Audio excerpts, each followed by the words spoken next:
जय श्री राम जी सभी को। रामायण के इस भाग को समझने के लिए पिछले भाग अवश्य सुने, तभी आगे की समझ में आएगी। बोलो श्यावर रामचंद्र की जय। जय श्री राम जी सभी को। कैसे हो सब? अब तक के भाग में हमने जाना कि माता पार्वती को सप्तऋषि बुलाने के लिए आए। अब आगे की कथा सुनते हैं। उसने शिवजी को पति रूप में पाने के लिए तप किया और शिवजी समाधि में लीन हो गए। यद्यपि बड़ा सुंदर स्नेह है तो भी हमारी एक बात सुनो। कामदेव को शिवजी के पास भेजो और शंकर का मन डिगा दे। पीछे से हम जाकर सिर नवाकर जैसे बनेगा तैसे विवाह करा देंगे, तभी देवताओं का हित हो सकता है। सब बोले कि विचार तो अच्छा है। देवताओं ने जाकर कामदेव की स्तुति की। तब तीव्र वाणधारी कामदेव उत्पन्न हुआ।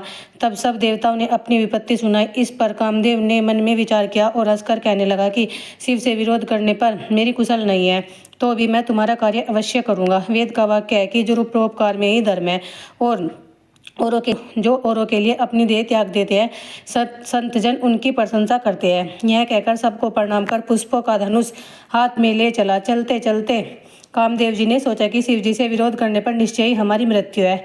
तब उसने अपना ऐसा प्रभाव फैलाया जिससे संसार को वशीभूत कर दिया। कामदेव का कोप करते ही वेदोक्त धर्म की मर्यादा रूपी पुल टूट गया। ब्रह्मचर्य, व्रत, अनेक प्रकार के संयम, धीरज, धर्म, विज्ञान, सदाचार, वैराग्य और विवेक, इन सब की सेना डर के मारे भाग गई। जब धैर्याधिक योद्धा समर भूमि से भागने लगे तो विवेक भी बची बचाई सेना लेकर भाग गया और सदग्रंथ पर्वत की कंदराओं में जाकर छिप गए। संसार में खलबली पड़ गई। हे करतार, क्या होनहार है? कौन रक्षा करेगा? ऐसा कौन दो सिर वाला है जिस पर कामदेव ने क्रुद्ध होकर धनुष बाण लिया है? संसार में जड़ है और चैतन्य, स्त्री पुरुष नाम जितने लिए जाने वाले जीवधारी थे, सब अपनी अपनी मर्यादा छोड़कर सब काम के वशीभूत हो गए। सबके मन में काम पैदा हुआ। लताओं को देखकर वृक्ष की शाखाएं झुक गई। नदियां उमंग भरकर जाने लगी।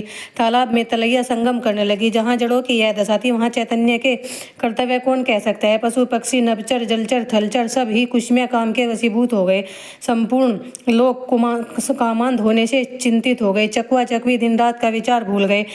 देव धनुज, नर किन्नर, प्रेत, पिशाच, भूत और वैताल, इन सब की दशा बखानी नहीं जाती, क्योंकि ये सब सदा कामदेव के चेहरे हैं। वैरागी, महामुनि, योगी भी काम के वशीभूत हो गए। बड़े बड़े महान योगी और तपस्वी जब कामांध हो गए तब प्राकृतिक जीवों का तो कहना ही क्या। जो विश्व को हमेशा ब्रह्म में देखते हैं वे स्त्री में देखने लगे। सब स्त्रियां संसार को पुरुषयुक्त और पुरुष स्त्रीयुक्त देखने लगे। पृथ्वी के भीतर 2 घड़ी तक कामदेव का किया हुआ कौतुक होता रहा। किसी के भी धैर्य न रहा। सबके मन कामदेव ने हर लिए। उस समय केवल वही बचे रहे जिनकी राम जी ने रक्षा की थी। 2 घड़ी तक यह कौतुक होता रहा। तब कामदेव शंकर जी के पास जा पहुंचे। शंकर को देखकर काम डर गया और सब संसार पूर्वक स्थिर हो गया। तभी विश्व के जीव सुखी हुए, जैसे उन्मत्त हाथी नशा उतरने पर हो जाता है। शंकर को देखकर कामदेव डर गया, क्योंकि शिवजी दुष्यय और दुर्गम है। वापिस जाने में लज्जा लग रही थी। तब मन में मरण की सोचकर उसने उपाय रचा। उसी समय वसंत ऋतु उत्पन्न हुई। फूलों समेत वृक्ष शोभा देने लगे। बाग, बगीचा, बावड़ी और तड़ाकों में सब दिशा सुंदर हो गई। जगह जगह पर अनुराग उमड़ गया, जिसे देखकर मरे हुए के मन में भी काम पैदा हो गया। वन की शोभा ऐसी बढ़ गई कि जिसका वर्णन नहीं कर सकते हैं। जिसे देखकर मरे हुए के मन में भी कामोत्तेजित हो गए। कामाग्नि को प्रबल करने के लिए सुगंधित पवन बहने लगी। सरोवर में कमल खिल गए, जिन पर भोरों के ठट्ठस मधुर गान करने लगे। सुंदर हंस, कोयल और तोता रसीली बोलनी बोलने लगे। अप्सरा नाचने लगी। कामदेव करोड़ों प्रकार से अपनी कलाओं को करके हार गया, किंतु शिवजी अपनी समाधि से विचलित न हुए। तब कामदेव बड़ा क्रुद्ध हुआ और क्रोधित होकर आम के वृक्ष की एक उत्तम शाखा पर जाकर चढ़ गया। फूलों में धनुष अपना बाण क्रोध करके कान तक खींचा और 5 बाण छोड़ दिए। जो शिवजी के हृदय में पार हो गए। वे समाधि छूटते ही जाग गए। मन चलायमान हुआ। वे आंखें खोलकर चारों तरफ देखने लगे। आम के पत्तों में कामदेव को छिपा हुआ देखकर ऐसा क्रोध आया कि त्रिलोकी कांप गई। तब शिवजी ने तीसरा नेत्र खोला। देखते ही कामदेव भस्म हो गया। संसार में हाहाकार मच गया। देवता राक्षस प्रसन्न हुए। काम को सुख समझ कामी पुरुष सोच में पड़ गए। तब साधक योगीजन निष्कंटक हो गए।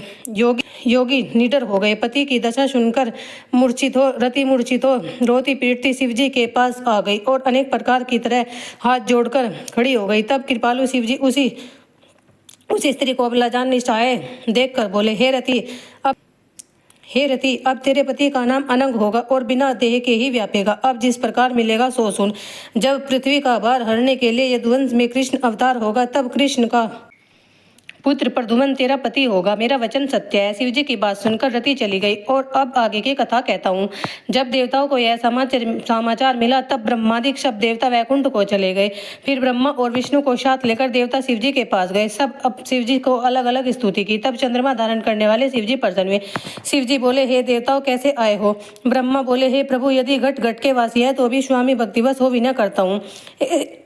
हे शंकर जी, सब देवताओं के हृदय में बड़ी उत्कंठता है कि हे नाथ, आपका विवाह हम नेत्रों से देखें। हे शंकर जी, ऐसा करिए जिससे इस उत्सव को नेत्र भरकर देखें। हे कृपा निधान, आपने कामदेव को जलाकर रति को वर दिया, यह बहुत अच्छा किया। हे नाथ, यह बड़ों का स्वभाव है कि प्रथम तो ताड़ना करके फिर प्रसन्न हो जाते हैं। पार्वती ने बड़ा तप किया, अब आप उसे स्वीकार कीजिए।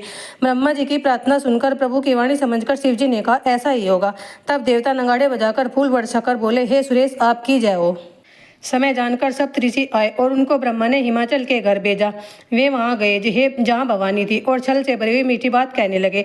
तब तो नारद की बातों में आकर हमारा कहना न माना, अब तुम्हारा प्रण झूठा हो गया, क्योंकि शिव जी ने कामदेव को भस्म कर दिया है। मास पारायण, तीसरा विश्राम।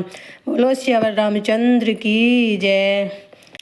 यह सुन भवानी मुस्कुराकर बोली, हे मुनिवरों, आपने ठीक कहा, तुम्हारी समझ में कामदेव अब जलाया गया है। अब तक तो शिवजी विकार युक्त थे। अपनी समझ से शिवजी सदा ही योगी, अजन्मा, कामहीन और भोग रहित हैं। मैंने ऐसा ही जान मन वचन कर्म से शिव जी की आराधना की है। तो हे मुनिवरों, हमारे प्रण को भगवान शिव निश्चय ही सत्य करेंगे। तुमने जो कहा है कि शिव जी ने कामदेव को जला दिया है, यह तुम्हारा अज्ञान है। हे तात, अग्नि का स्वभाव है कि जाड़ा उसके पास नहीं जाता, जाएगा तो अवश्य ही नष्ट हो जाएगा, जैसे कामदेव शंकर के पास जाने से नष्ट हो गया। यह सुन उसकी प्रीति विश्वास देख मुनि मन में प्रसन्न हो हिमाचल के पास गए। सब हाल गिरिराज को सुनाया। वह कामदेव की मृत्यु सुनकर बहुत दुखी हुआ। फिर रति के वरदान की कथा कही। इसे सुनकर हिमाचल प्रसन्न हुआ। बोलो श्यावर रामचंद्र की जय। जय श्री राम जी। सभी को वीडियो पसंद आई हो तो प्लीज़ लाइक, शेयर और सब्सक्राइब। धन्यवाद मेरी वीडियो देखने के लिए।